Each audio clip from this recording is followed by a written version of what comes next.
강원도의 겨울밤은 유난히 조용하고 차가웠다. 산속을 스치는 바람은 소나무 가지를 살짝 흔들며 무언가 속삭이는 듯했고 하늘은 구름에 가려 별빛조차 드러내지 않았다.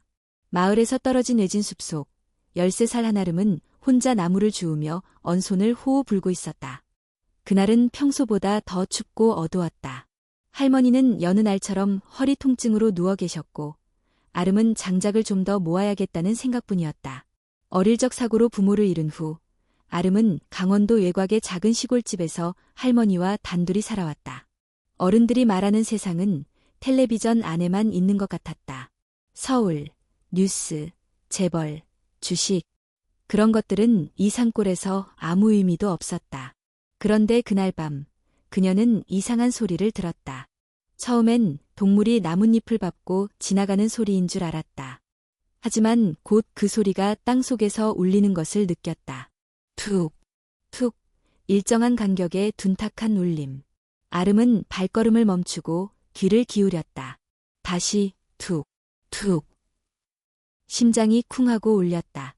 무언가가 땅 밑에서 신호를 보내고 있었다. 누구 있어요? 아름은 무심코 말을 내뱉었지만 숲은 아무 대답도 주지 않았다.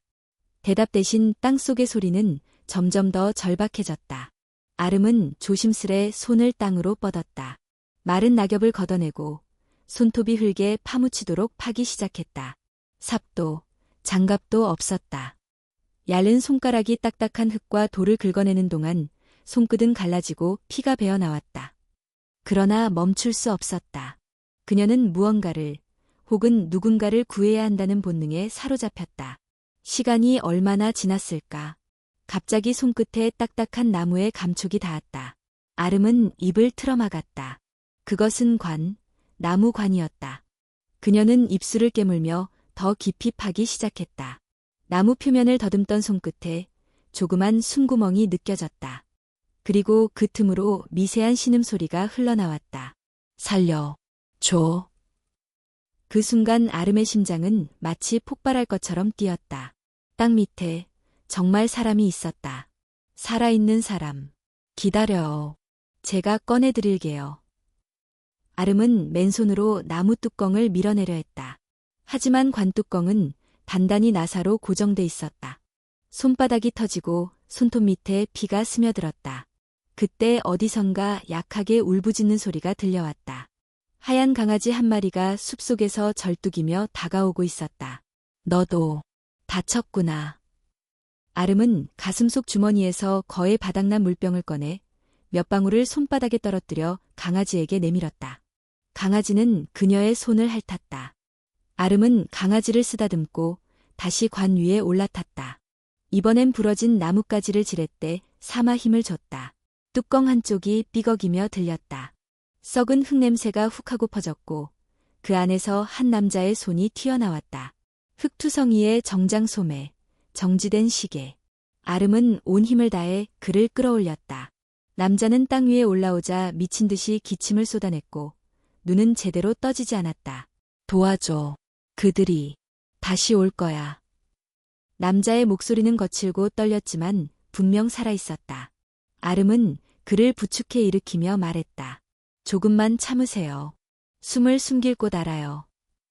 그녀는 강아지를 안고 남자의 팔을 어깨에 걸쳐서 숲속 좁은 오솔길을 따라 걷기 시작했다. 목적지는 오래전 폐업한 산장, 지금은 아무도 찾지 않는 버려진 건물. 이곳은 아름이 때때로 도망치듯 숨곤하던 장소였다. 언덕을 넘고 바람에 흔들리는 나뭇가지를 지나 두 사람은 폐산장에 도착했다. 창문은 먼지로 가려져 있었고 문은 삐걱거리는 소리와 함께 열렸다. 아름은 남자를 눕히고 응급상자에서 물티슈와 붕대를 꺼내 손과 이마를 닦아주었다. 그의 얼굴은 흙과 피에 뒤덮여 있었지만 은빛 머리카락과 반듯한 콧날, 그리고 단정한 눈썹이 그의 신분을 말해주고 있었다. 그는 고개를 돌리며 말했다. 윤지석이라고 해. 기억할 수 있겠니? 아름은 이름을 듣고 순간 멈칫했다. 어딘가에서 들어본 이름.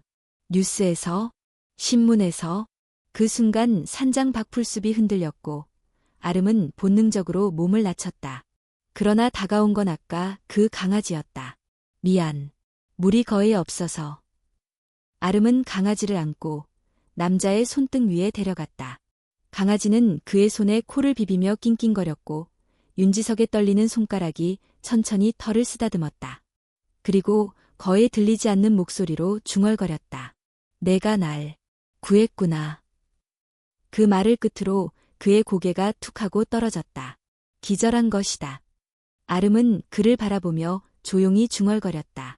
꼭 살려드릴게요. 그녀의 눈동자에는 두려움보다도 강한 무언가가 피어오르고 있었다. 처음으로 스스로에게 생긴 이유. 아직 모호하지만 그녀는 알았다. 이 사람은 그냥 지나칠 수 없었다. 이 사람은 살아야만 했다. 겨울 아침은 느리게 찾아왔다. 산장하는 차가운 공기로 가득했고 나무 벽 사이로 스며드는 바람이 삐걱이는 소리를 냈다. 한아름은 담요 2겹을 덮은 채 바닥에 누워있는 윤지석의 상태를 살폈다. 그의 입술은 푸르스름했고 이마에는 식은땀이 맺혀 있었다. 밤새도록 열이 올랐다가 떨어지는 걸 반복했고 중간중간 괴로운 신음을 흘리기도 했다. 아름은 비상용 손전등을 틀어 그의 손바닥과 얼굴에 열을 집중시켰다. 산장에서 찾은 낡은 응급상자에서 알약 몇 개를 발견했지만 대부분 유통기한이 지나 있었다. 그는 탈수 상태였고 온몸에 피멍과 상처가 퍼져 있었다. 제대로 된 병원이 필요하다는 건 명백했다. 하지만 외부로 나가는 순간 그들을 노리는 누군가에게 발각될 수 있었다. 아름은 그를 덮은 담요 끝을 조심스레 여미고 조용히 앉아 그가 깨어나기를 기다렸다. 1시간이 지났을까? 윤지석의 눈꺼풀이 가늘게 떨렸다. 숨을 길게 내쉬며 그가 조용히 눈을 떴다. 초점 없는 눈동자가 천장을 헤매다 아름을 바라보았다. 여긴 어디지? 폐산장이에요. 아무도 안 와요. 걱정 마세요. 그는 고개를 돌리며 산장의 벽과 천장을 살폈다. 눈에는 아직도 혼란이 가득했지만 점점 현실을 인식하기 시작하는 듯했다.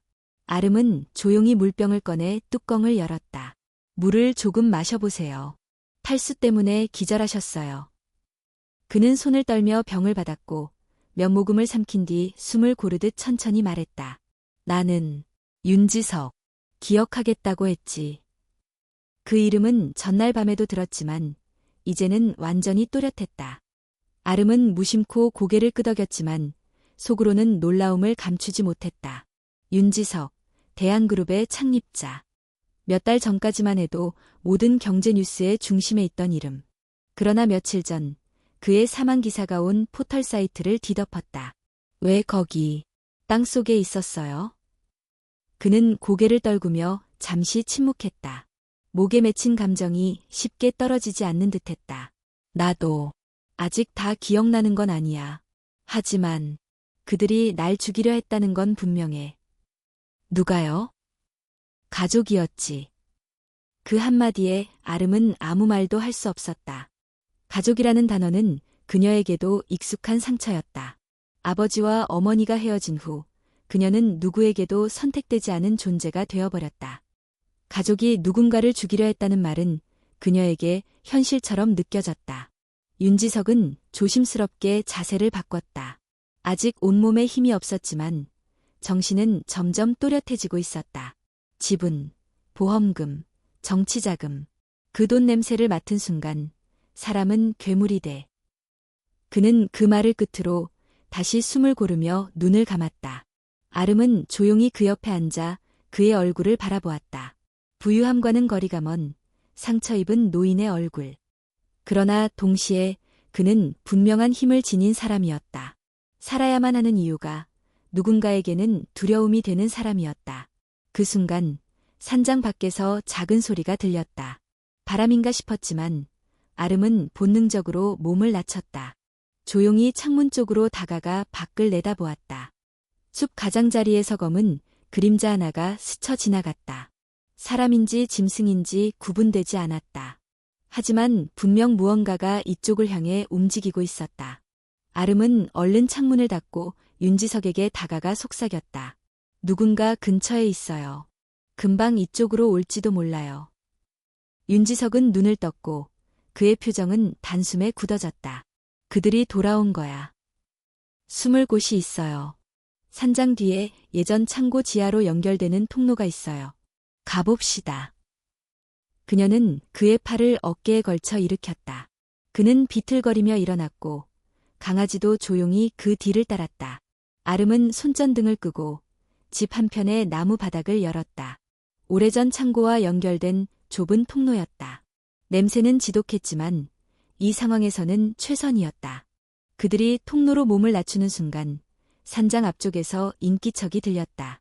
금속 손잡이가 천천히 돌아가는 소리, 그리고 문을 3번 두드리는 소리. 윤 회장님, 안에 계신 거 압니다. 나와 주시죠. 도우러 왔습니다.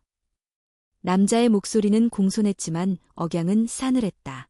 협박에 가까운 친절함. 아름과 윤지석은 숨을 죽인 채 통로 끝으로 몸을 옮겼다. 이 길 끝에서 오른쪽으로 나가면 산능선을 따라 마을 쪽으로 빠질 수 있어요. 어떻게 그걸 알고 있지? 제가 여기 자주 와서 혼자 숨었었어요. 학교도 안 가고 집에 있어도 혼났으니까요. 윤지석은 잠시 그녀를 바라보았다. 어린 소녀의 얼굴에 짙은 그림자가 드리워져 있었다. 그 순간 그녀의 눈가에 보이는 옅은 흉터가 그의 마음을 찢듯이 찌른다. 그는 속으로 중얼거렸다. 세나. 하지만 이 순간에 확인할 방법은 없었다.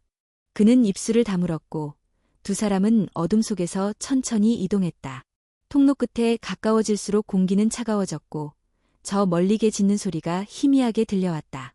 강아지가 잠시 멈추더니 조용히 윤지석의 발치에 몸을 붙였다. 아름은 그 장면을 보며 조용히 말했다. 우리 꼭 살아남아요. 회장님이 누구든 간에 지금은 제가 도와드릴게요. 윤지석은 대답하지 않았지만 그의 눈빛은 한층 또렷해졌다. 그는 다시 살아나고 있었다. 단지 숨만 쉬는 것이 아니라 어떤 이유로 살아야겠다는 마음이 그의 안에서 다시 피어나고 있었다.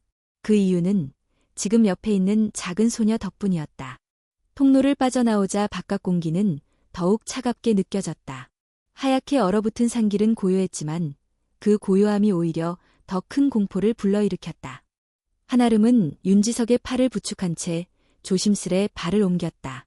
그의 걸음은 여전히 불안정했고 몸은 추위에 떨고 있었다. 뒤따르던 강아지도 조용히 그들의 뒤를 따르며 눈 위에 자그마한 발자국을 남겼다. 아름은 산능선을 따라 이어지는 좁은 길을 선택했다. 그 길은 외지인들이 거의 알지 못하는 옛 사냥꾼들의 길로 그녀만 알고 있는 비밀 통로였다. 학교를 가지 않고 혼자 도망쳐 있을 때 그녀는 자주 이 길을 따라 숨어 다녔다. 그때는 그저 세상에서 벗어나고 싶었지만 지금은 누군가를 지키기 위해 같은 길을 걷고 있었다. 뒤를 돌아보니 산장의 굴뚝에서 연기가 조금 피어오르고 있었다. 그녀는 본능적으로 그 연기가 누군가의 시선을 끌게 될 것을 걱정했다.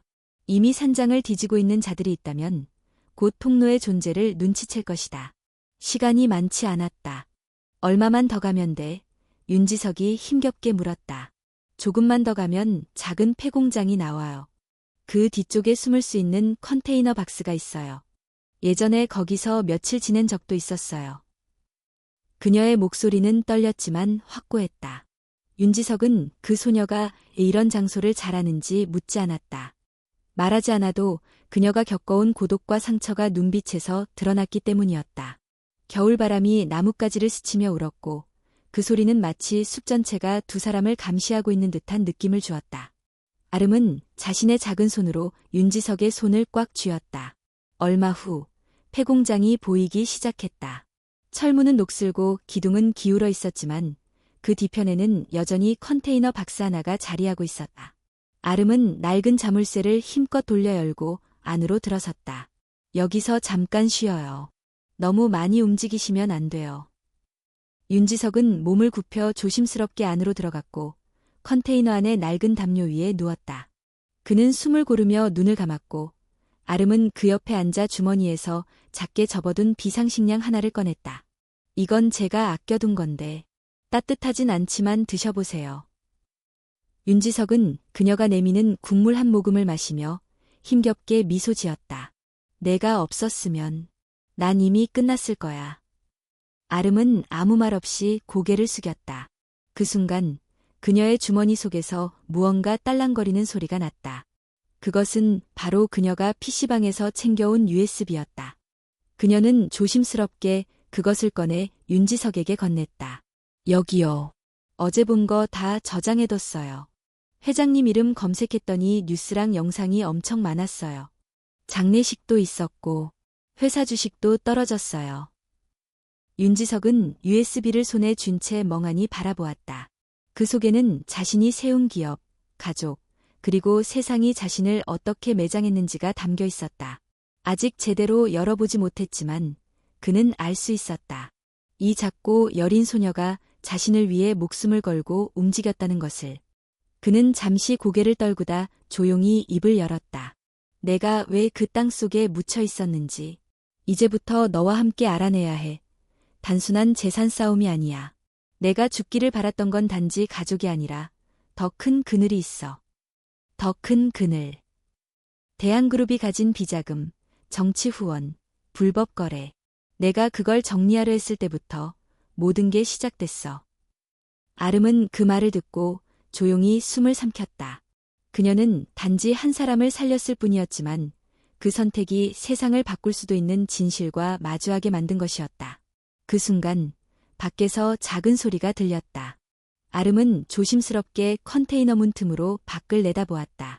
멀리 검은색 SUV 차량이 폐공장 쪽으로 다가오고 있었다. 그녀는 숨을 죽이며 몸을 낮췄다. 또 왔어요. 우리 또 움직여야 할 것 같아요. 윤지석은 천천히 몸을 일으켰다. 여전히 기력이 부족했지만 그의 눈빛은 더 이상 흔들리지 않았다. 그는 자신의 손목시계를 잠시 바라보다 시계가 멈춘 것을 깨달았다. 시계는 멈췄지만 우리는 계속 가야 해. 아름은 고개를 끄덕였고 강아지를 품에 안았다. 그녀는 다시 그의 팔을 어깨에 걸쳤고 둘은 조용히 컨테이너 뒷문을 열고 산 쪽으로 몸을 숨겼다. 눈발이 점점 더 거세졌다. 하지만 두 사람은 멈추지 않았다. 이제 도망은 단순한 생존이 아닌 싸움이었다. 그리고 아름은 그 싸움의 중심에 서 있었다. 자신이 누구인지도 모른 채 한 사람의 생명을 구한 대가로 세상의 어두운 진실과 마주하게 된 것이다. 폐공장을 빠져나온 뒤 한아름과 윤지석은 능선을 따라 더 깊은 산속으로 향했다. 하늘은 구름으로 덮여 있었고 해는 중천에 떠 있었지만 어둠은 여전히 숲을 지배하고 있었다. 눈발은 잦아들었지만 발밑의 눈은 이미 발목을 덮고 있었고 걸음 하나하나가 무거웠다. 두 사람은 말없이 걸었다. 숨을 쉬는 소리만이 숲에 퍼졌다.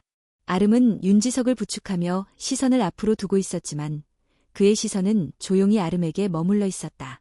눈에 익은 뒷모습, 손등의 옅은 흉터, 그리고 무엇보다도 그녀의 눈빛은 그에게 과거의 한 장면을 강하게 떠올리게 했다. 7년 전 어린 딸 윤세나와 함께 갔던 마지막 가족 여행. 강원도에 위치한 별장에서 있었던 짧은 시간. 그날 오후 세나는 어머니와 함께 산책을 나갔고 몇 시간 후 어머니 혼자 돌아왔다. 그녀는 떨리는 목소리로 말했다. 세나가 길을 잃었어요. 숲에서 갑자기 사라졌어요. 모든 수색은 허사였다. 산 전체가 뒤져졌고 드론과 구조견이 동원됐지만 세나는 끝내 발견되지 않았다. 윤지석은 그날 이후 죄책감과 분노에 시달렸다. 딸의 실종 이후 아내와의 관계도 무너졌고 회사 경영에도 집중하지 못했다. 그런데 지금 눈앞에 이 소녀는 세나와 닮아 있었다. 단순한 외모 이상의 어떤 깊은 감각, 마치 같은 공기를 나눈 적이 있는 사람처럼 익숙했다. 아름아. 그가 조심스럽게 부르자 그녀는 걸음을 멈추고 돌아보았다. 네. 혹시 너 어릴 때 사고를 당한 기억이 있니? 가족과 떨어졌던 적이라든지. 그녀는 당황한 듯 눈을 깜빡였다. 저는 그냥 어릴 때부터 할머니랑 살았어요. 부모님은 기억이 잘 안 나요. 사고가 있었다는 말은 들었는데 정확히는 몰라요. 기억이 완전히 없는 거니? 네, 이름도 원래는 다른 이름이었다고 들었어요. 할머니가 저한테 한아름이라고 새로 지어주신 거래요. 전에 쓰던 이름은 잊으라고 하셨어요. 윤지석의 심장이 천천히 내려앉았다. 이름을 잊으라는 말, 기억을 지우고 다시 시작하라는 그 말은 누군가가 그녀를 일부러 숨기려 했다는 뜻이었다. 그렇다면 그녀는 정말 세나일 가능성이 있는 것일까? 그는 떨리는 손으로 그녀의 손등을 살폈다. 작고 마른 손 위에는 옅은 원형 흉터가 하나 있었다. 세나가 어릴 적 낙엽에 덮인 숯불을 밟아 생긴 흉터였다. 그는 당시 아이를 병원에 데려가며 직접 치료 과정을 지켜봤다. 아무리 시간이 흘러도 그 흉터만큼은 잊지 못했다. 이 상처, 언제 생긴 거니? 아름은 흠칫 놀라며 손을 뒤로 숨겼다. 잘 몰라요. 어릴 때 생긴 거래요. 왜요? 윤지석은 눈을 감았다. 모든 조각들이 머릿속에서 맞춰지기 시작했다. 세나는 실종된 것이 아니라 누군가에 의해 사라지게 된 것이었다. 아내 한소연은 그날 아이를 데리고 산책을 나갔다. 그리고 아이는 돌아오지 않았다. 그날 저녁 소연의 눈에서는 눈물이 한 방울도 흐르지 않았다. 그저 어쩔 수 없었다는 듯한 말만 반복했을 뿐이었다. 그는 입술을 깨물었다. 분노가 온몸을 타고 올라왔다. 지금 그에게 아내는 없다. 그녀는 이미 오래전에 자신의 딸을 잃은 날 그의 삶에서 사라졌다. 그러나 지금 그 딸이 살아있었다. 그리고 자신도 모르게 자신을 구해준 구세주가 되어 곁에 있었다. 그는 아름을 바라보며 말했다. 혹시 내가 내 딸일 수도 있다는 생각 해본 적 있니? 아름은 말이 막힌 듯 입을 다물고 있었다. 그녀는 이런 말을 들어본 적도 상상해본 적도 없었다. 가족이라는 단어는 그녀에게 늘 추상적이고 멀게만 느껴졌다. 하지만 이상하게도 그의 눈빛을 마주한 순간 가슴 어딘가에서 작고 뜨거운 무언가가 일어나는 느낌이 들었다. 그녀는 조심스럽게 말했다. 그럴 리가 없잖아요. 전 그냥 버려졌던 아이일 뿐인데요. 세나는 5살 때 유치원에서 눈물 한 방울 없이 발표회를 했던 아이야. 무대 위에서 손을 들고 나비가 되고 싶어요라고 말했지. 목소리가 떨렸지만 끝까지 노래를 부르던 내 모습이 지금도 내 기억에 생생해. 아름의 눈이 커졌다. 아무에게도 말한 적 없는 아주 오래전 기억. 그녀는 언젠가 꿈처럼 흩어졌던 무대, 하얀 드레스, 그리고 커튼 뒤에서 지켜보던 어떤 남자의 따뜻한 시선을 떠올렸다. 그건 어떻게 알아요? 왜냐면 내가 거기 있었으니까. 그날 내가 널 바라보고 있었으니까. 그 순간 아름의 눈가에서 눈물이 한 방울 흘렀다. 따뜻하지도 위로가 되지도 않았지만 이상하게도 그 눈물은 깊은 안에서 올라온 것이었다. 그녀는 이해할 수 없었지만 그 남자의 말에는 거짓이 없었다. 숲속에는 여전히 차가운 바람이 불고 있었다. 그러나 두 사람 사이에는 아주 작은 불빛이 피어오르고 있었다. 진실은 아직 다 드러나지 않았지만 그들의 사이에는 단순한 구조자와 구조자 이상의 무언가가 자라나기 시작했다. 그리고 바로 그때 멀리서 개 짖는 소리가 들려왔다. 윤지석과 아름은 동시에 뒤를 돌아보았다. 숲 너머 인기척이 가까워지고 있었다. 그들은 더 이상 머물 수 없었다. 이야기는 나중에 하자. 지금은 살아야 하니까. 윤지석이 말하자 아름은 다시 그의 팔을 붙들고 걸음을 재촉했다. 그리고 그 순간 그녀의 마음 깊은 곳에서 낮게 울리던 어떤 감정이 조금씩 선명해졌다. 외면했던 과거의 조각들이 움직이기 시작했다. 이제 도망은 단순히 생존이 아니었다. 진실과 잃어버린 시간을 되찾는 싸움이기도 했다. 산을 내려와 마을 외곽에 다다랐을 때는 이미 해가 지고 있었다. 하늘은 잿빛으로 물들었고 거리에는 희미한 가로등 불빛만이 추위를 밀어내고 있었다. 한아름은 윤지석의 모자를 깊이 눌러 씌우고 외투 자락을 당겨 얼굴을 가렸다. 최대한 눈에 띄지 않도록 천천히 조심스럽게 발걸음을 옮겼다. 그들이 향하는 곳은 오래된 24시간 PC방이었다. 강원도 외곽 마을의 몇 남지 않은 젊은이들의 공간이자 아무도 관심 갖지 않는 장소. 아름은 이곳을 여러 번 다녀간 적이 있었기에 구조를 잘 알고 있었다. 그녀는 윤지석을 폐건물 옆 그림자 속에 숨긴 채 혼자서 PC방 안으로 들어갔다. 내부는 따뜻했지만 공기 중에 어묵 국물 냄새와 인스턴트 라면 냄새가 섞여 있었다. 창가에는 2명의 청소년이 고개를 모으고 게임 화면을 바라보고 있었고 계산대 앞에는 피곤한 표정의 아르바이트생이 휴대폰을 만지작거리고 있었다. 아름은 후드 모자를 깊이 눌러쓰고 조용히 한자리로 향했다. 사용시간 1시간, 현금 결제를 마치고 컴퓨터 앞에 앉은 그녀는 USB를 주머니에 꼭 쥐고 있었다. 컴퓨터를 켜자 익숙한 포털 사이트가 열렸다. 그녀는 손가락을 떨며 키보드에 천천히 입력했다. 윤지석 사망. 검색 버튼을 누르자 수십 개의 뉴스 기사가 동시에 쏟아졌다. 대한그룹 윤지석 회장, 지병으로 별세. 가족들과 마지막 작별. 아내 한소연 씨의 눈물. 경영 공백 속. 그룹의 미래는? 각종 뉴스와 영상 클립, 추모 기사들이 화면을 가득 채웠다. 아름은 그중 하나의 기사 제목을 클릭했다. 화면에는 검은 정장을 입은 여성, 한소연이 국화꽃을 들고 관 앞에서 흐느끼는 영상이 재생되었다. 그녀는 눈물을 흘리며 말했다. 그 사람은 누구보다 정의로웠고 가정을 사랑했던 사람이었습니다. 앞으로도 그 뜻을 잊지 않고 살아가겠습니다. 그 장면을 본 아름은 자신도 모르게 이를 악물었다. 거짓이 화면 가득 퍼져 있었다. 그리고 그 거짓은 수천 명의 사람들에게 그대로 받아들여지고 있었다. 그녀는 USB를 컴퓨터에 꽂고 관련 기사와 영상을 모두 저장하기 시작했다. 장례식 영상, 뉴스 캡처, 그리고 댓글까지. 그중 일부 댓글은 이렇게 적혀 있었다. 고인의 명복을 빕니다. 이제는 안타깝다기보다 그 후계 구도가 더 궁금하다. 대한그룹, 이젠 누구 손에 들어가나? 죽은 사람을 추모하기보다는 살아있는 기업의 향방에 더 관심을 가지는 모습이 그녀의 눈에 깊이 남았다. 또 다른 검색어를 입력했다. 대한그룹 주가.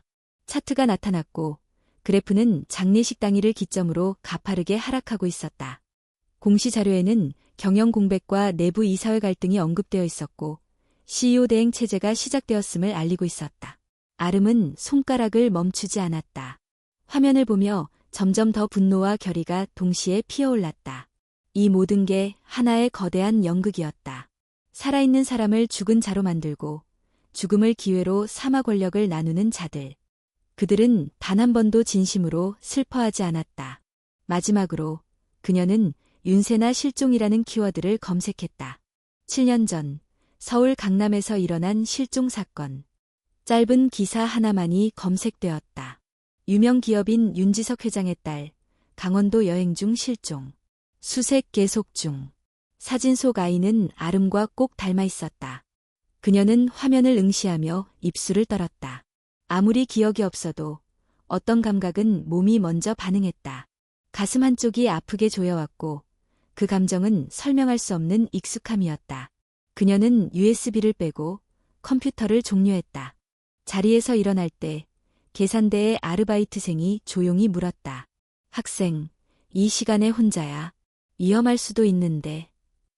아름은 잠시 멈칫하다 고개를 끄덕였다. 곧 친구 만나러 가요. 걱정 마세요. 그리고 PC방을 빠져나왔다. 바깥 공기는 여전히 차가웠고 하늘에는 눈이 다시 내리기 시작했다.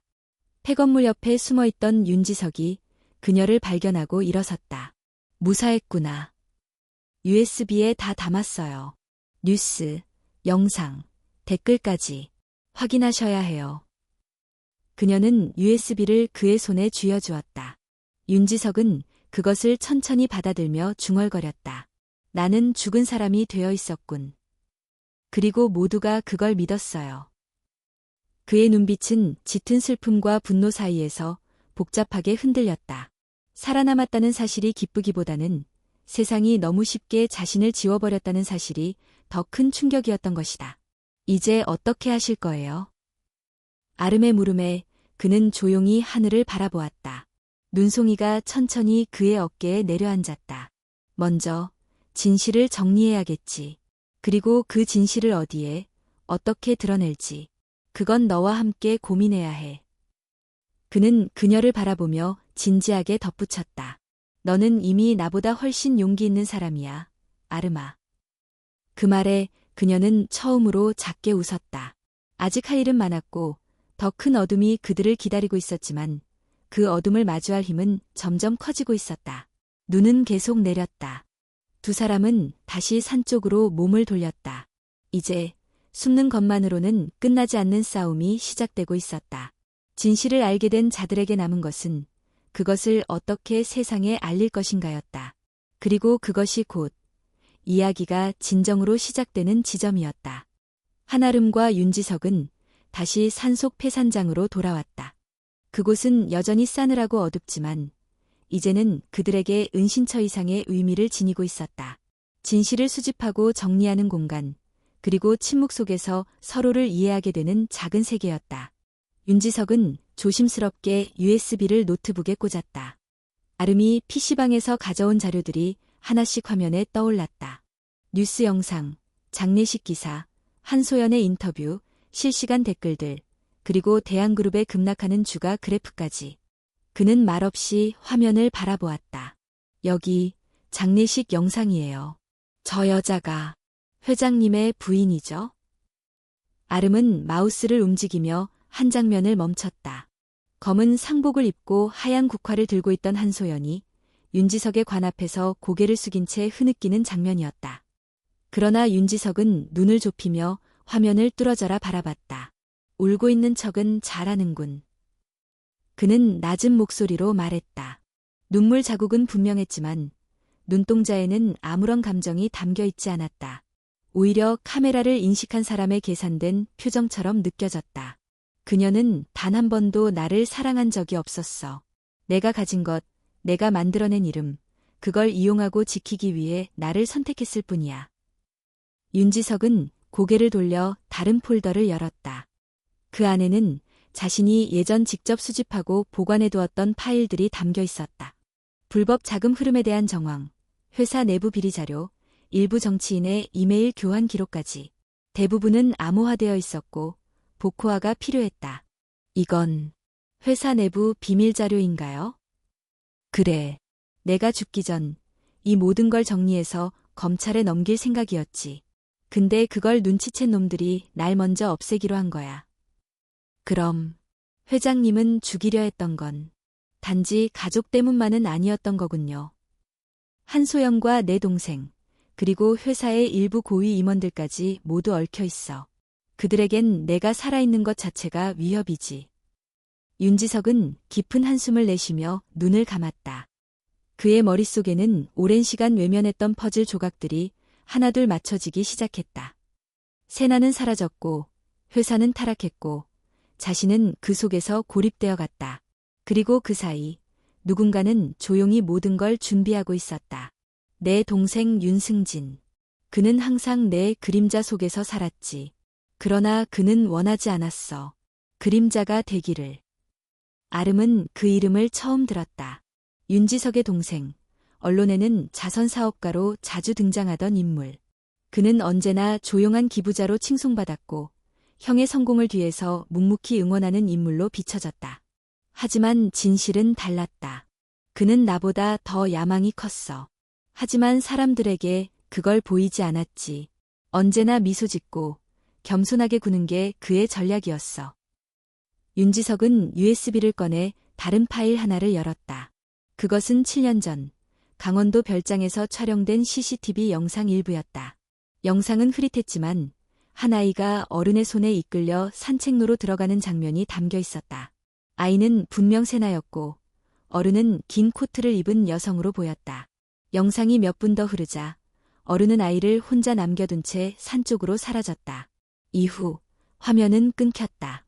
이게 마지막 모습이에요? 그래. 이건 내가 몰래 확보했던 영상이야. 당시 경찰도 이걸 보지 못했지. 장비가 고장 났다고 했거든. 나중에야 수리 기사로 가장해서 데이터를 복구했는데 여전히 확신할 수 없었어. 저 여자가 한소연이에요? 윤지석은 대답하지 않았다. 대신 그녀를 바라보았다. 한아름, 혹은 윤세나. 그녀는 지금 진실의 중심에 있었다. 그리고 그녀가 누구인지 밝혀지는 순간 이 사건은 단순한 음모를 넘어선 죄가 되었다. 세나가 살아있다는 증거가 없었기 때문에 난 움직일 수 없었어. 내 위치에서 그녀를 찾기 위해 어떤 조치를 취하면 언론과 주주는 내가 불안정하다고 판단할 거고 회사는 무너질 위험이 있었지. 그래서 그냥 기다렸어요. 아니, 나는 그동안 나름의 방식으로 준비해왔어. 내 죽음이 그들의 계획이라면 그 끝은 내가 직접 만들어야 하니까. 윤지석은 노트북을 닫으며 고개를 들었다. 이제 우리에게 필요한 건 하나야. 증거를 세상에 내보낼 통로. 아름은 조용히 고개를 끄덕였다. 뉴스에 믿을 만한 기자가 한 명 있어요. 아빠 친구였다고 예전에 들은 적이 있어요. 아마 서울에 있는 걸로 알고 있어요.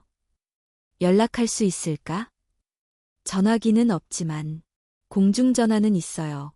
내일 아침 마을 반대편으로 가면. 윤지석은 잠시 생각하다 고개를 끄덕였다. 좋아. 하지만 조심해야 해.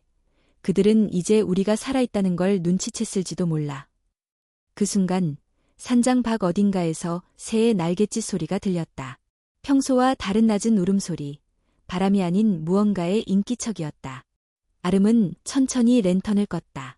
오늘 밤은 여기서 나가지 않는 게 좋겠어요. 윤지석은 그녀를 바라보며 작게 말했다.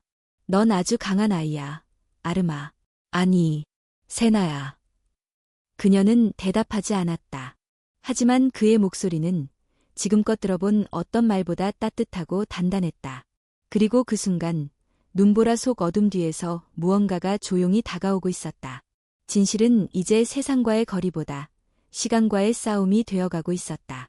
새벽은 유난히 조용했다. 산장은 깊은 정막에 잠겨 있었고 바깥의 눈발은 점점 거세졌다. 윤지석과 한아름은 불을 끄고 작은 이불에 몸을 웅크린 채 조용히 숨을 죽이고 있었다. 전날 밤 숲속에서 들렸던 이상한 인기척은 사라지지 않은 불안감을 남겼다. 그들은 더 이상 안전하지 않다는 것을 직감하고 있었다. 오늘 공중전화까지 가요. 기자한테 연락해야 해요. 아름이 속삭이듯 말했다. 윤지석은 고개를 끄덕였다. 그러나 그는 눈을 감은 채 여전히 무언가를 계산하고 있었다. 이대로 움직이기엔 너무 위험했다. 그가 살아있다는 사실이 세상에 알려지기 전 그를 노리는 자들은 그 어떤 수단도 가리지 않을 것이 분명했다. 먼저 너만 가는 게 낫다. 넌 아직 얼굴이 노출되지 않았으니까. 그럴 수 없어요. 회장님 혼자 두면. 나는 괜찮아. 여길 떠나지 않을 거야. 여기엔 우리가 모아둔 자료들도 있고 증거도 있어. 너만이라도 안전하게 연락을 해야 해. 그의 말은 합리적이었다. 그러나 아름의 마음은 쉽게 움직이지 않았다. 불과 며칠 전만 해도 그는 이름 모를 사람이었지만 지금은 그녀가 세상에서 가장 신뢰하는 존재가 되었다. 그를 다시 잃고 싶지 않았다. 결국 두 사람은 새벽이 완전히 밝기 전에 움직이기로 했다. 아직 사람들의 움직임이 없는 시간대, 마을 반대편으로 돌아 공중전화가 있는 폐소방서까지 가는 계획이었다. 아름은 몸속 주머니에 USB를 단단히 감쌌고 윤지석은 낡은 외투의 후드를 깊이 눌렀었다. 강아지는 천 조각으로 몸을 감싸고 아름의 가방에 들어갔다. 그들은 산장을 나와 조용히 발걸음을 옮겼다. 그러나 그들이 모르는 사이 이미 산 주변에는 감시망이 퍼져 있었다. 산장을 멀리서 감시하던 두 남자는 차량 안에서 그들의 움직임을 지켜보고 있었다. 이동 시작했어. 확인됐어. 따라가. 다치게 하지 마. 최대한 조용히 끝내야 해. 그들은 윤승진 쪽에서 보낸 사설 경호원이자 사실상 납치와 제거를 맡은 인물들이었다. 아름과 윤지석이 폐소방서에 도착했을 즈음 눈보라는 더욱 심해졌다. 공중전화 부스는 낡고 찬 바람이 틈 사이로 스며들고 있었지만 여전히 작동은 가능한 상태였다. 아름은 주머니에서 아껴둔 동전을 꺼내 번호를 눌렀다. 한참을 신호음이 울리고 삐걱거리는 소리 뒤에 낯선 남자의 목소리가 들려왔다. 네, 윤기철입니다. 기자님 맞으시죠? 저, 윤지석 회장님, 살아계세요. 전화기 너머로 정적이 흘렀다. 남자는 처음엔 침묵했고 곧났고 진지한 목소리로 되물었다. 장난 전화면 끊겠다. USB 있어요. 장례식 영상, 비자금 자료, 내부 비리. 다 있어요. 만나서 보여드릴게요. 어디 계시죠? 아름은 대답을 망설였다. 그 순간 그녀의 뒤에서 무언가 움직였다. 전화 부스 문이 갑자기 열리며 누군가 그녀의 팔을 거칠게 잡아챘다. 그만해. 낮고 냉정한 목소리였다. 아름은 비명을 지르기도 전에 입이 막혔다. 뒤쪽에서 또 다른 남자가 윤지석을 붙잡고 땅에 쓰러뜨렸다. 강아지는 가방에서 튀어나와 소리쳤지만 곧 작은 천으로 덮여 몸을 움츠릴 수밖에 없었다. 전화기 너머에서 기자의 목소리가 울려 퍼졌다. 여보세요? 여보세요? 괜찮습니까? 그러나 수화기는 바닥에 떨어져 땅에 부딪히며 끊겼다. 윤지석은 반항했지만 이미 기력이 다 빠져 있었다. 두 남자는 그를 제압하고 차량 뒤편으로 끌고 갔다. 아름도 마찬가지로 입이 막힌 채 차 트렁크에 실렸다. 그녀의 손에서 USB는 떨어졌고 눈밭 위에 조용히 묻혔다. 차는 서둘러 산을 내려갔다. 아름은 어두운 트렁크 안에서 눈을 질끈 감았다. 공포와 분노, 절망이 뒤엉켜 있었다. 그러나 그녀는 완전히 무너지지 않았다. 그녀의 머릿속에는 단 하나의 생각이 계속 맴돌았다. USB. 다시 찾아야 해. 차량이 도착한 곳은 외부와 단절된 경기도 외곽의 별장 지하실이었다. 이곳은 외부 통신이 차단된 구조로 윤승진의 사적인 목적을 위해 오래전부터 운영되던 장소였다. 지하실은 차가웠고 벽은 두껍고 낡았다. 한아름은 의자에 묶인 채 눈을 떴고 맞은편에는 같은 모습으로 묶인 윤지석이 있었다. 그는 그녀를 바라보며 낮게 말했다. 괜찮니? USB가 떨어졌어요. 바닥에. 괜찮다. 우리가 가진 건 그것만이 아니야. 그는 그녀에게 희미하게 미소 지으며 속삭였다. 내가 살아있다는 게 가장 강한 증거야, 세나야. 그 말에 아름은 눈을 떴다. 지하의 어둠 속에서도 그녀는 더 이상 무너지지 않았다. 공포는 여전했지만 이제는 그것을 이겨낼 이유가 생겼다. 그리고 어딘가 낡은 공중전화기 너머에서는 한 기자가 정적에 빠진 수화기를 바라보며 조용히 자리에서 일어나고 있었다. 그는 무엇인가 잘못되었음을 직감했고 노트북을 열어 전국 CCTV 통신망에 접속하기 시작했다. 어둠 속에서도 진실은 움직이고 있었다. 그리고 그 진실은 곧 세상을 흔들 준비를 하고 있었다. 차가운 지하실 공기는 살결을 베어내듯 날카로웠다. 콘크리트 벽에는 낡은 곰팡이 자국이 퍼져 있었고 희미한 형광등은 깜빡이며 공간 전체에 긴장을 퍼뜨렸다. 한아름은 여전히 의자에 묶인 채 조용히 호흡을 가다듬고 있었다. 팔목이 아팠고 입술은 말라붙었지만 그녀의 눈빛은 흐려지지 않았다. 맞은편에서 윤지석은 천천히 자세를 바꾸며 그녀를 바라보았다. 많이 아프지 않니? 괜찮아요. 나가야 해요. USB를 다시 찾아야 해요. 그녀는 낮은 목소리로 대답했다. 두려움보다 더 강한 것은 책임감이었다. 단순한 생존을 넘어서 이제는 무엇을 지켜야 하는지를 정확히 알고 있었다. 잠시 후 지하실 문이 열렸다. 낯익은 실루엣이 안으로 들어왔다. 잘 손질된 슈트, 날카로운 눈매, 그리고 익숙한 미소. 그가 바로 윤지석의 동생, 윤승진이었다. 형. 그는 짧게 부르며 윤지석을 바라보았다. 그 말 속에는 조롱과 경멸이 섞여 있었다. 형제를 부르면서도 더 이상 피부치라는 정은 없었다. 드디어 우리가 이렇게 마주 앉게 됐군요. 조금 늦긴 했지만 말이에요. 윤지석은 침묵한 채 그를 똑바로 바라보았다. 오랜 세월 동안 동생을 의심하면서도 끝내 증거를 찾지 못했던 자신이 떠올랐다. 지금 이 자리에서 모든 퍼즐이 완성되었다. 내가 다 꾸민 거냐? 그렇지. 가족들이 얼마나 형을 귀찮아했는지 형도 알았을 거야. 하지만 솔직히 말하자면 그들은 그냥 도구였어. 형수도 마찬가지고. 소영까지? 형수는 처음엔 협조적이었지. 세나를 데리고 나갔던 것도 그녀였고. 하지만 나중에 갈등이 생기더군. 형이 죽은 다음 날부터 그녀는 모든 걸 고백하고 싶어 했어. 그게 마음에 걸렸지. 윤지석의 눈동자가 흔들렸다. 그래서 내가 그녀까지 없앤 거냐. 윤승진은 고개를 끄덕이며 미소 지었다. 형수는 형이 죽은 줄 알았고 나는 그걸 활용했을 뿐이야. 슬픔에 잠긴 미망인이 언론 앞에서 어떻게 행동해야 하는지 아주 잘 알더군. 덕분에 장례식은 훌륭했지. 아름은 이를 악물었다. 지금 이 앞에 있는 남자는 언론에서는 자성가로, 사회적으로는 조용하고 겸손한 후계자로 칭송받고 있는 인물이었다. 그러나 이 지하실 안에서 드러난 얼굴은 차갑고 잔인했다. 왜요? 왜 그렇게까지 했어요? 그녀가 묻자 윤승진은 고개를 돌려 그녀를 바라보았다. 세상은 착한 사람의 것이 아니야. 소녀야. 정의는 느리고 돈은 빠르지. 내가 형보다 더 나은 리더가 될 수 있음에도 불구하고 언제나 그림자에 가려져 있었어. 누군가는 그 그림자를 지워야 했고 그게 바로 내가 한 일이야. 당신은 사람도 지우는 거예요. 가족도. 가족이라는 건 허상일 뿐이야. 필요 없어진 순간 누구든 제거될 수 있어. 형도, 형수도, 그리고 그는 눈을 가늘게 뜨고 아름을 바라보았다. 너도 마찬가지야. 윤지석은 몸을 앞으로 숙이며 소리쳤다. 그 아이는 상관없다. 나랑 같이 있는 것만으로도 고통스러웠을 거야. 보내줘라. 상관없다고? 형은 아직도 세상을 그렇게 순진하게 보는군. 그 아이는 지금 형보다 더 큰 위협이야. 세상은 이야기에 끌리지, 자료에 끌리는 게 아니야.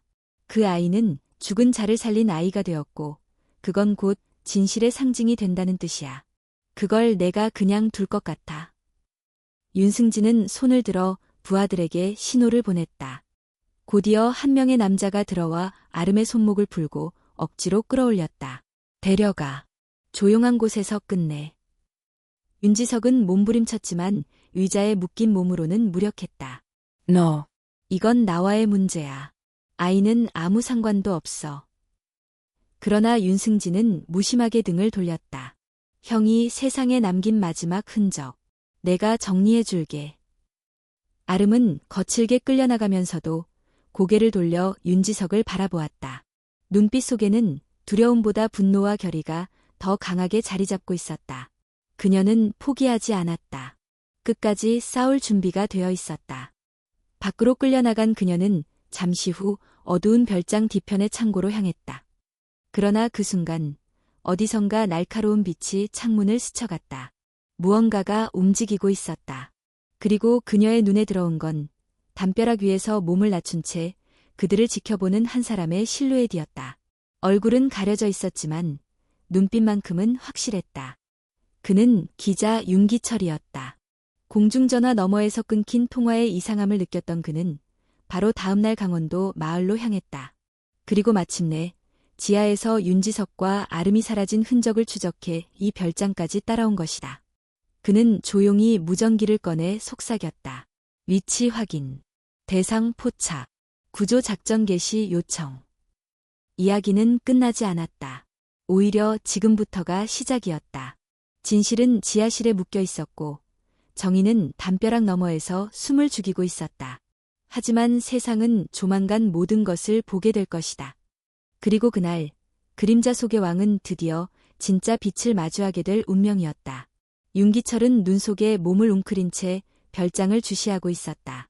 그는 기자라기보다 군인처럼 움직였고 그의 눈빛에는 확신과 분노가 뒤섞여 있었다. 공중전화에서 끊긴 통화, 수상한, 납치 정황, 그리고 대한그룹이라는 이름 뒤에 숨어있는 권력의 냄새는 그의 직업적 본능을 자극하기에 충분했다. 그는 무전기를 다시 들었다. 지원 요청 완료. 구조팀 도착까지 20분. 내부 진입 준비 중. 그 사이 창고 안에서는 한아름이 로프에 묶인 채 바닥에 앉아 있었다. 남자 2명이 그녀의 앞을 지키고 있었고 한 명은 무표정하게 권총을 허리에 찬 채 서 있었다. 하지만 그 누구도 그녀가 눈을 감고 있어도 귀를 세우고 있다는 걸 몰랐다. 문이 열리는 소리, 발걸음의 무게, 금속 장전음까지 그녀는 모든 걸 기억하고 있었다. 그리고 무엇보다도 손목을 묶은 끈이 느슨해졌다는 것도. 그녀는 조용히 손을 움직였다. 전날 밤 산장에서 윤지석이 가르쳐준 매듭 푸는 법이 머릿속에 되살아났다. 매듭 끝을 안쪽으로 밀고 손목을 비틀며 틈을 벌린다. 시간은 얼마 없었다. 밖에서는 윤승진이 기자회견 준비를 하고 있었다. 그는 특별히 신뢰하는 언론사 몇 곳에 추가 기부 및 재단 설립 관련 발표라며 기자들을 소수만 초청했고 자신이 대한그룹의 정식 후계자로 등장할 무대를 만들고 있었다. 겉으로는 형의 유산을 계승하고 사회적 책임을 다하겠다는 얼굴을 한 채. 그러나 윤기철은 그 기자 초청 명단에 포함되지 않았다. 그는 오래전부터 윤승진의 선한 이미지에 의심을 품어왔고 회사 내부 고발자들의 제보를 조용히 모아왔다. 아름의 전화는 마지막 조각이었다. 그는 조심스럽게 별장 뒷문으로 진입했다. 창고 근처까지 다가간 그는 귀를 기울였다. 안에서는 감시자들의 대화가 들렸다. 오늘 일만 끝나면 보너스 두둑하겠지? 확실하지.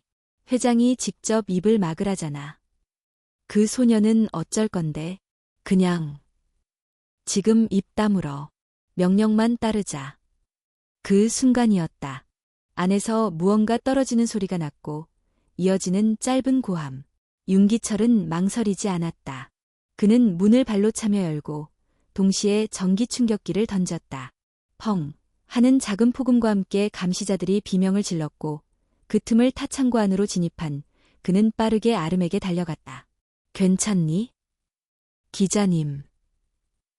아름은 거의 반사적으로 그를 껴안았다. 그는 그녀의 로프를 풀며 말했다. 시간 없어. 지금 바로 이걸 너한테 받아야 해.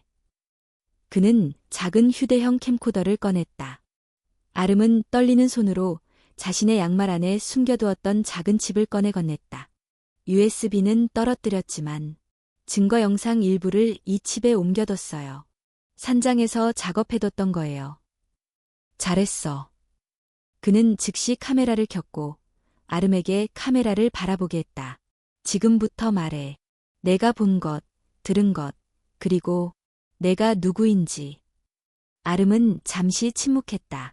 눈앞의 카메라는 작고 낡았지만 그녀는 그것이 지금 세상에서 가장 중요한 눈이라는 걸 알고 있었다. 제 이름은 한아름입니다. 하지만 제 원래 이름은 윤세나일 가능성이 있어요. 저는 몇 년 전 실종됐고 지금까지 아무것도 기억하지 못한 채 살아왔습니다. 제가 최근에 만난 사람은 제 아버지일지도 모르는 윤지석 회장님입니다. 그는 살아있습니다. 죽지 않았어요. 장례식도 모든 보도도 전부 조작이었습니다. 그녀의 목소리는 떨렸지만 또렷했다. 진실을 감당하기에는 아직 어린 나이였지만 그녀는 더는 침묵하지 않겠다고 결심한 듯 보였다. 윤기철은 촬영을 멈추고 고개를 끄덕였다. 이제 이 영상은 전국에 퍼질 거야. 그 사람도 막을 수 없어. 그 순간 창고 바깥에서 경고음이 울렸다. 별장 내 경보가 작동한 것이다. 윤승진은 사무실에서 전광판을 통해 그 경보를 확인했고 곧바로 경호원들에게 명령을 내렸다. 지하와 창고 확인해. 누가 들어왔는지 확인하고 필요하면 처분해. 그러나 이미 늦었다. 윤기철은 아름을 데리고 창고 뒤편 긴급 탈출구로 빠져나갔고 몇 분 후 도착한 경찰과 구조팀이 별장 전체를 포위했다. 전국 방송국에서는 긴급 속보가 이어졌다. 대한그룹 회장 윤지석, 생존 확인. 실종 소녀 윤세나와 함께 구조. 장례식 조작 의혹. 검찰, 윤승진 체포 영장 발부. 윤세나 양, 직접 폭로 영상 공개. 아버지는 살아있었다. 언론은 들끓었다. 사람들은 충격에 빠졌고 재벌가의 민낯은 점차 드러나기 시작했다. 윤지석은 안전하게 구조되었고 병원에서 치료를 받는 동안 검찰과 언론의 자료를 제공했다. 오래도록 묵혀두었던 증거들이 이제 하나둘 세상에 드러났다. 그리고 그 모든 중심에는 한아름, 혹은 윤세나라는 이름의 한 소녀가 있었다. 그녀는 단지 누군가를 살린 아이가 아니었다. 부패한 구조를 흔들고 진실을 세상 밖으로 끌어낸 목소리였다. 진실은 침묵보다 강했고 그 울림은 이미 멈출 수 없는 파도가 되어 세상을 뒤덮고 있었다. 며칠이 지났다. 겨울의 마지막 눈이 천천히 녹아가고 있었고 강원도 산자락에도 희미한 햇살이 퍼지기 시작했다. 서울은 여전히 소란스러웠다.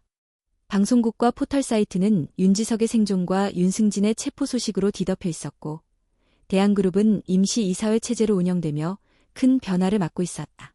그러나 그 모든 소란에서 조금 떨어진 병원 7층, 조용한 병실 안에서 윤지석은 창문을 바라보며 앉아 있었다. 창밖으로 보이는 하늘은 맑았고 먼 곳에서 아이들이 뛰노는 소리가 희미하게 들렸다. 그는 이 며칠간 정신없이 쏟아진 취재 요청과 조사 협조를 차례로 넘긴 뒤 처음으로 혼자만의 시간을 갖고 있었다. 문이 조용히 열렸다. 한아름이 들어섰다. 아직 완전히 회복되진 않았지만 그녀의 걸음은 단단했고 눈빛에는 더 이상 흔들림이 없었다. 그녀는 손에 들고 있던 봉투를 조심스럽게 윤지석에게 건넸다. 이거요. DNA 검사 결과예요. 윤지석은 순간 손끝이 떨렸지만 곧 봉투를 열었다.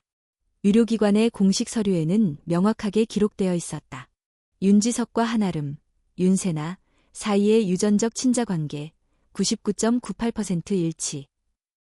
그는 문서를 내려다보며 한동안 말을 잇지 못했다. 다시 고개를 들었을 때 그의 눈에는 잔잔한 물기가 맺혀 있었다. 이제 정말 확실해졌구나. 아름은 고개를 끄덕였지만 입술은 단단히 다물고 있었다.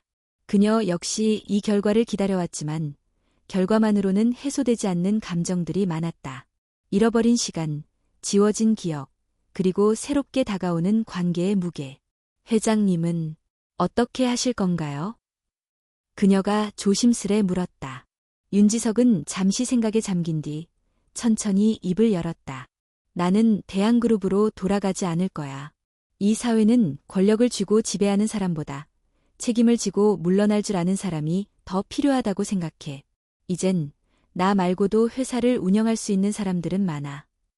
그는 창밖을 바라보며 덧붙였다.